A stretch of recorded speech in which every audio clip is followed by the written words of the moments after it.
Welcome back to the Forgive Yourself podcast. I am your host, Brenda Reese. Today we are completing our 3-part series that I called When Father's Day Feels Complicated, a 3-part series on the father wound, forgiveness, and healing. As we've talked about, Father's Day can bring up a lot. It can bring up love and grief, gratitude, anger, longing, guilt, confusion, and even numbness. And in this series, we've been making room for all of it. This is not about blaming fathers. It's not about forcing forgiveness. And it's not about pretending something didn't hurt. It's about gently looking at what we received, what we didn't receive, what we came to believe about ourselves, and how we can begin to heal. Now, in episode 1, we talked about when Father's Day feels complicated, right? Forgiving what we didn't receive. We explored the father you had versus the father you needed, the grief of what wasn't received, and the truth that forgiveness is not about excusing what hurt. It is about your freedom.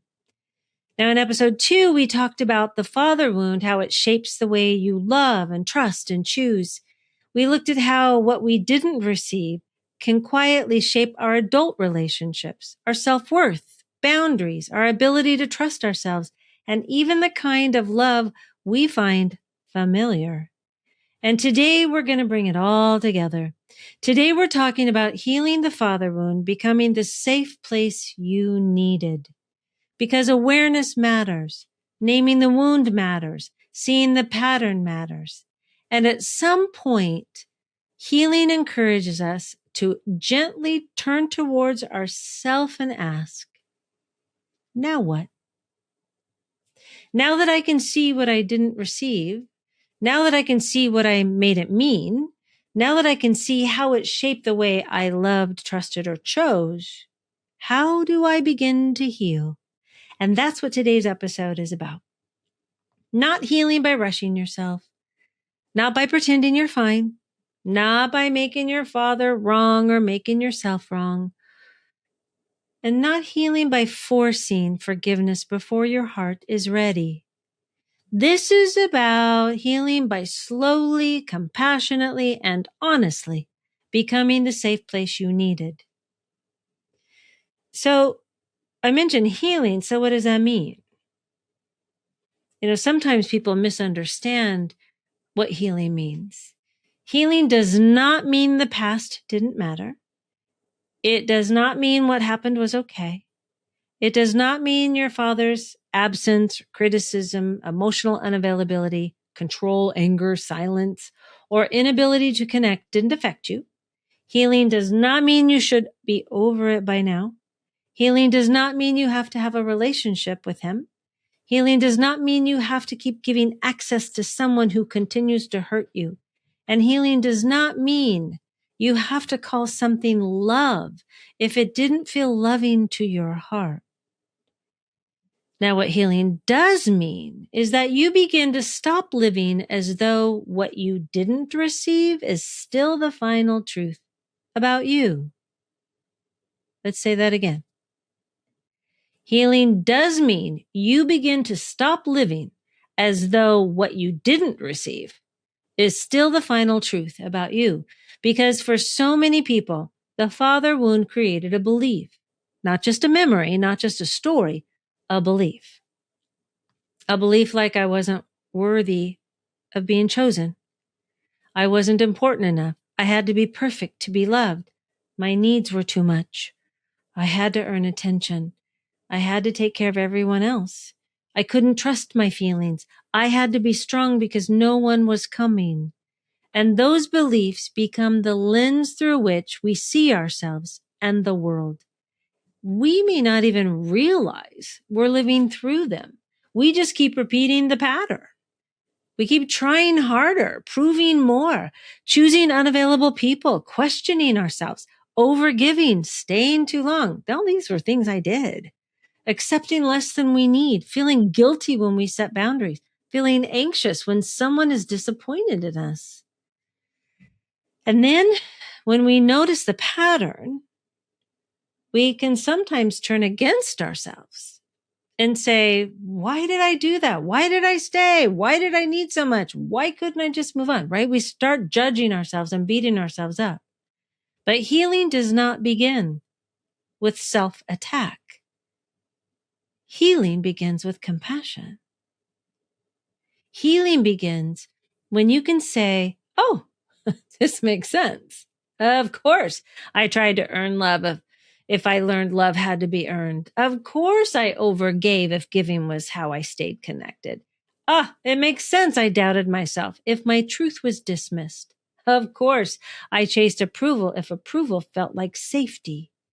And of course, I stayed too long if leaving meant facing the grief of what I hoped it could have become. That doesn't mean we excuse our choices, though. It just means we understand them. And understanding is what gives us the power to choose differently. And that's amazing. Now, one of the most tender parts of healing the father wound is realizing how long we may have been waiting.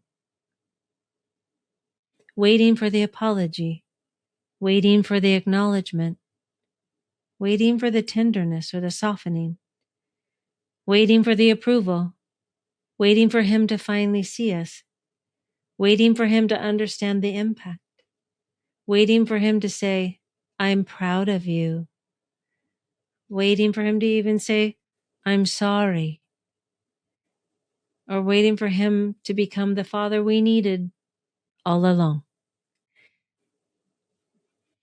And I want to say this gently. There is grief in realizing that the person who hurt you, disappointed you, or couldn't meet you may never become the person who helps you heal. That grief, my friend, is real. Sometimes we don't just grieve what happened. We grieve the hope that it could still become different. We grieve the fantasy that one day he will finally understand.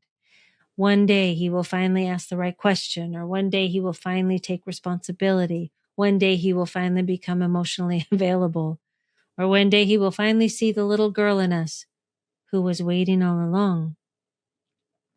Now, sometimes that day does come. Sometimes fathers do change. Conversations happen and apologies come and relationships soften. Sometimes healing happens together. And when that happens, it can be really beautiful. But a lot of times it doesn't happen. Sometimes the father you needed is still not available. Sometimes the apology never comes. The relationship remains limited. Sometimes he is no longer even here. Sometimes he is here physically, but still cannot meet you emotionally. And that's when healing asks a very brave question. Can I begin to heal even if he never becomes who I needed him to be?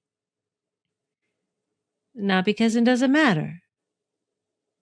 Because your freedom cannot depend entirely on someone else's capacity. Your peace cannot be held hostage by someone else's willingness to understand. Your worth cannot remain tied to someone else's ability to see it. This is not easy work. It is hard work. And it can feel heartbreaking at first. That's the truth. Because a part of you may say, I still want him to see me. I still want him to care. I still want him to be proud of me. I still want him to choose me. Of course you do. And that longing is not wrong. It's not wrong, my friend. That longing is human. That goal is not to shame the longing. The goal is to stop letting the longing lead you into self-abandonment. There's a difference between honoring the ache and organizing your life around it. There is a difference between grieving what you didn't receive and spending the rest of your life trying to prove you were worthy of receiving it. There is a difference between wanting love and chasing it from people who cannot give it. Healing begins when we turn towards ourselves and say, I still wish it had been different. And I am no longer willing to abandon myself while I wait. So what does it mean to become the safe place you needed? Well, it does not mean you erase the need you had. It does not mean you pretend it doesn't hurt, and it does not mean you deny the loss. What it does mean is you begin to offer yourself in the present some of what your heart needed then. Okay? So maybe you needed protection. If protection was missing, healing may look like learning to set boundaries now. It may look like really practicing saying no. It may look like no longer giving access to people who repeatedly dismiss, use, criticize, or drain you. We all have them. I know that. Oh, yes, we do. And we have all sorts of reasons for keeping them in our lives, right? But really, remember from the other episode, it's just familiar. It may look like listening to your body when something feels off. That is amazing when we start doing that. And it may look like choosing relationships where your nervous system can exhale. Yeah, imagine that. Now, maybe you needed approval. If approval was missing, what you can do now is learn to validate yourself. You could practice saying, I'm proud of me, even before someone else says it. You can celebrate your progress without needing external permission. You can recognize your worth is not dependent on being impressive. You're worthy just because you are. I know. Let that sink in. If presence was missing, healing may look like no longer abandoning yourself. It may look like sitting with your feelings instead of explaining them away. It may look like asking yourself, what do I need right now? And it may look like staying with yourself in moments when you used to reach outward for someone else to define your worth. Maybe you needed tenderness. A lot of us needed tenderness. A lot of us had some pretty harsh parents, right? I'm going to say it that way. And if tenderness was missing, healing may look like changing the way you speak to yourself. It may look like noticing the harsh inner voice and asking, whose voice does that sound like? Right? That is such an important question. Seriously. Whose voice does that sound like? You'll be amazed at what you hear. It may look like replacing criticism with compassion. And it may look like saying to yourself, of course this hurts. Of course this matters. Maybe you needed consistency. If consistency was missing, healing may look like keeping small promises to yourself. Not huge life overhaul promises, small ones, little ones. Like, I'm going to take a breath before I say yes. I'm going to pause before I send this text or email. I will listen when my body tightens.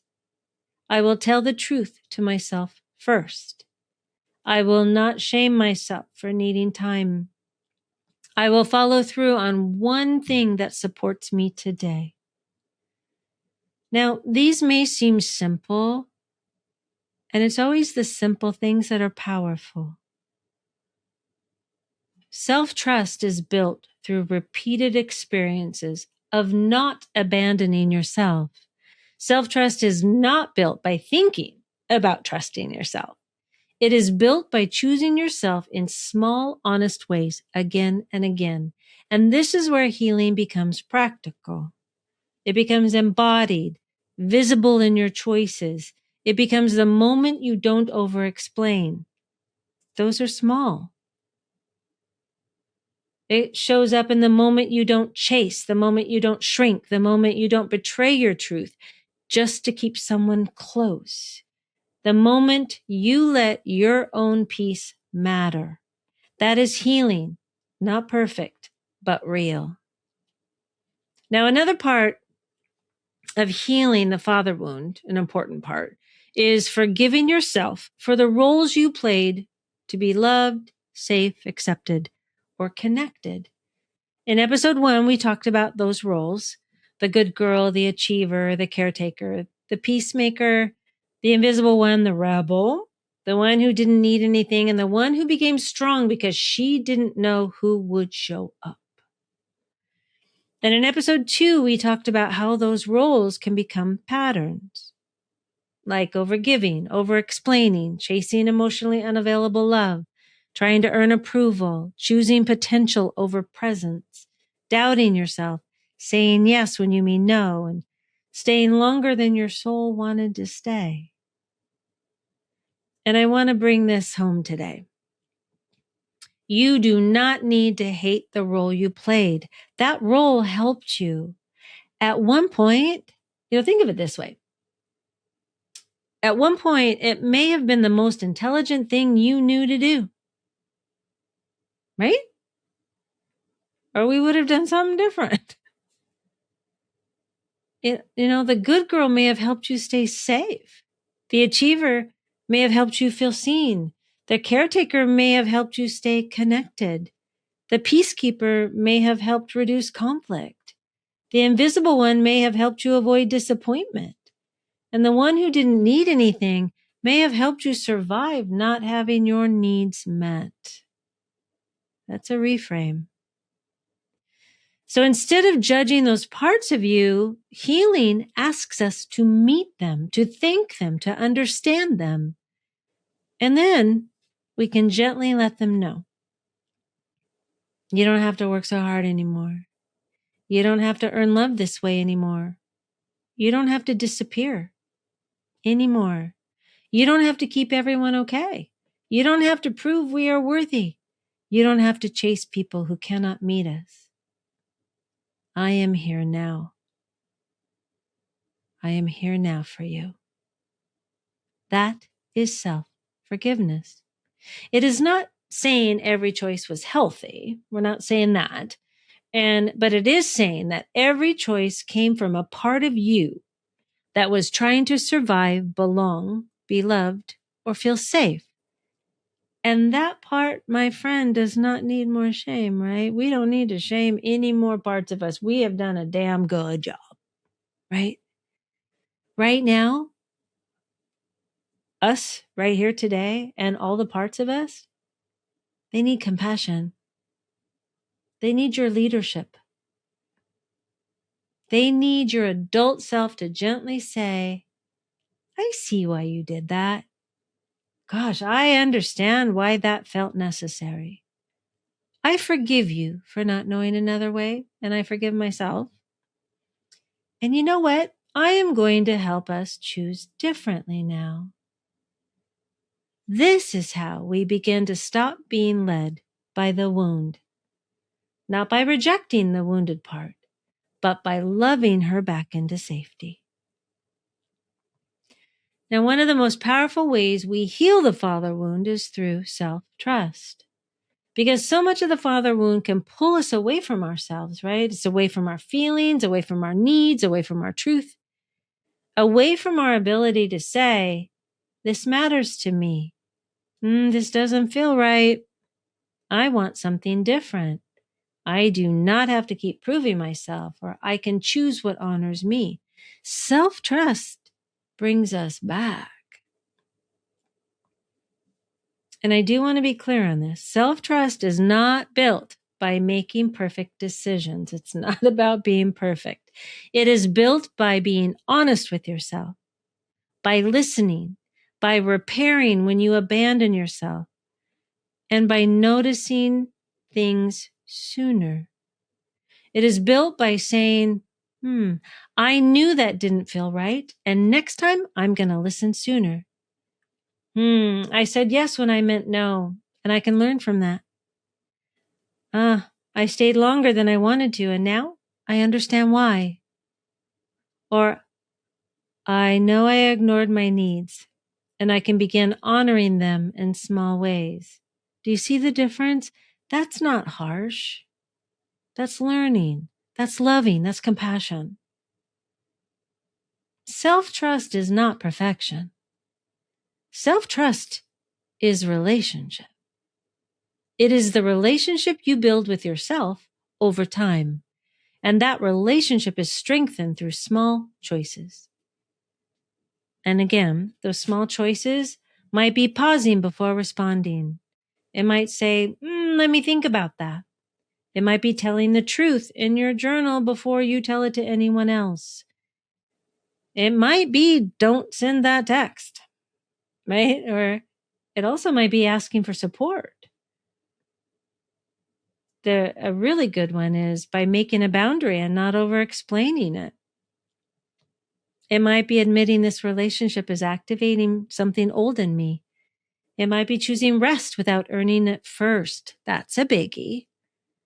Or maybe letting someone be disappointed without immediately rushing to fix it.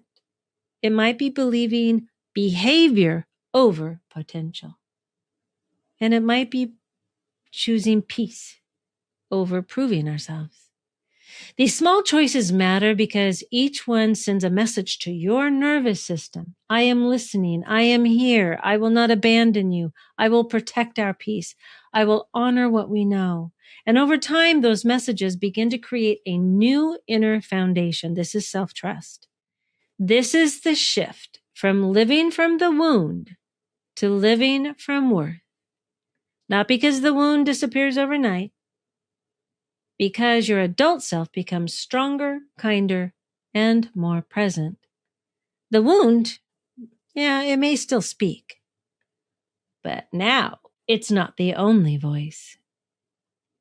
So this brings us to the heart of this episode, becoming the safe place you needed. This does not mean you never need other people. It does not mean you should become more hyper independent than you already are. And it does not mean that you should never long for love or support, protection, encouragement, or tenderness from others. We're human. We need connection. We need safe people. We need healthy relationships. We need to be witnessed, and we do need support. Yet becoming the safe place you needed means you no longer abandon yourself while you wait for someone else to give you what your soul is asking for.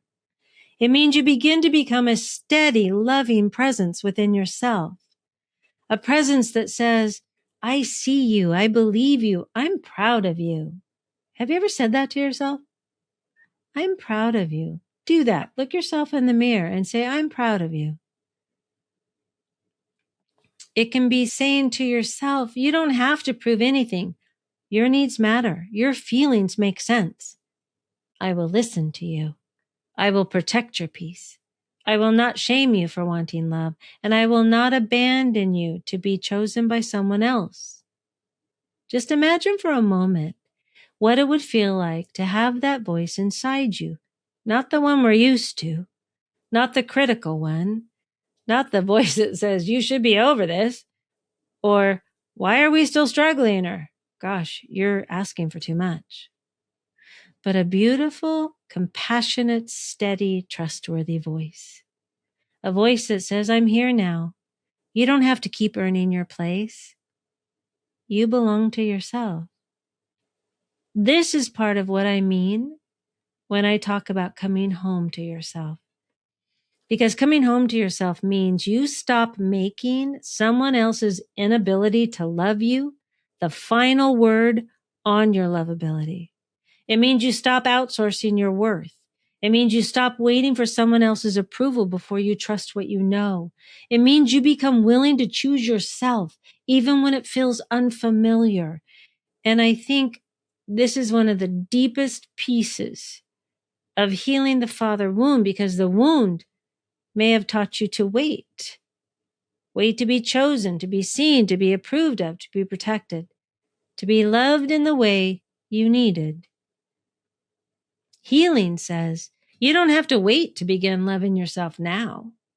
So let's look at a few reflection questions. You will find a link in the show notes for a download of these or on the website under resources. So right now you can simply let them move through your heart. As always, please be gentle with yourself. It's not about forcing an answer. It is about creating a compassionate space to hear yourself. So question number 1. What did I need then that I didn't receive? Okay. Some of these questions sound familiar, right? If you listen to the other 2 episodes and if you did the reflection questions. But I do want to say this. They're in an order for a reason. And we go deeper with each time. So I'd really like you to take a moment and ask, what did I need then that I didn't receive? Was it protection, affection, approval, presence, consistency, encouragement? Maybe just someone to say, I see you, I'm proud of you, you matter. I want you to name it without minimizing it. Now, question 2. What did I make that mean about me? Did you make it mean you weren't important? That you had to earn love? That your needs were too much? That you weren't worth choosing? That you had to be perfect to be loved? That you had to handle everything alone? That love was always going to be inconsistent? What did you make it mean about you? Question 3. What role did I play in order to be loved, safe, or connected? As we talked about a little bit ago, did you become the achiever, the good girl, the caretaker, peacekeeper, invisible one, the strong one, the one who didn't need anything, the one who kept trying, or the one who stayed quiet? And can you look at that role with compassion? Can you see how it helped you survive? Interesting, huh? Now, question 4. What do I need to forgive myself for believing, choosing, or carrying? Now, maybe you need to forgive yourself for believing you were hard to love. Maybe you need to forgive yourself for chasing unavailable people. That's what I had to do. Maybe you need to forgive yourself for staying too long. I had to do that too. Maybe you need to forgive yourself for overgiving. Maybe it's for not trusting yourself sooner. Maybe you need to forgive yourself for thinking you had to prove your worth. And maybe you can just simply begin with, I forgive myself for not knowing another way. And question 5, what is one way I can become the safe place I need this week? Keep it small, though, okay? Because maybe you can protect yourself with one boundary. You can validate yourself before seeking outside approval. Maybe you can pause before saying yes. Maybe, here's a big one, you can let yourself rest without earning it. One way is also you could ask for support. You can tell your own truth in your journal. Maybe, like I mentioned earlier, you can look yourself in the mirror and say, I'm proud of you. You know, maybe you'll listen to what your body is trying to tell you. Just one small choice, it's enough. Remember, those small choices are what builds self-trust. And self-trust creates freedom. So now, as we bring this series to a close, I want to honor the path we've walked together. In episode 1, we made room for the complicated feelings that Father's Day can bring. We named the grief of what wasn't received, and we honored the ache of wanting a father who could see us, protect us, know us, and love us in the way our heart needed. In episode 2, we looked at how the father wound may shape the way we love, trust, and choose. We explored the patterns of overgiving, approval seeking, self-doubt, staying too long, choosing what felt familiar, and trying to be chosen by people who may not have the capacity to truly meet us. And today in episode 3, we've talked about healing, not healing by erasing the past, not healing by forcing forgiveness, not healing by pretending something didn't hurt. It's about healing by coming back to ourselves, by giving ourselves what we can now, by forgiving ourselves for the roles we played, by rebuilding self-trust through small choices, and by becoming the safe presence we always needed. And I want to leave you with this. You can honor what was good. You can grieve what was missing. You can see the pattern without shaming yourself. You can forgive yourself for what you didn't know. You can stop making someone else's limitations the measure of your worth. And you can begin choosing from your worth instead of your wound. Now, I'd like to say that means the journey is easier, but it's not. And it does not mean there won't still be very tender days. And it doesn't mean Father's Day will suddenly feel simple. But it doesn't mean you are no longer powerless. You are no longer only the little girl waiting to be chosen. You are the adult woman who can turn toward herself and say, I choose you. I see you. I believe you. I will not abandon you anymore. That is healing, my friend. That is self-forgiveness. And that is coming home to yourself. Oh, thank you for being with me in this 3-part series. If this series has spoken to you, I hope you'll give yourself permission to move through it slowly. Maybe you listen again. Maybe you download the worksheets for each episode and do some journaling. Maybe you share one of the episodes with someone who needs to know they are not alone. And if you are noticing that these father wound patterns are still showing up in your relationships, your boundaries, your self-worth, or the way that you trust yourself, and you would like support with this deeper work, I invite you to take a look at my website, Brenda Reis, REISS coaching.com. We have blogs and resources there for you to begin your journey of discovery. And I also have coaching information if you are feeling called to go even deeper. Remember, you do not have to keep carrying the belief that what you didn't receive means something was wrong with you. You do not have to keep earning love. You do not have to keep proving your worth. You can begin coming home to yourself, one small step at a time. And don't forget, you matter. And until next time, take care.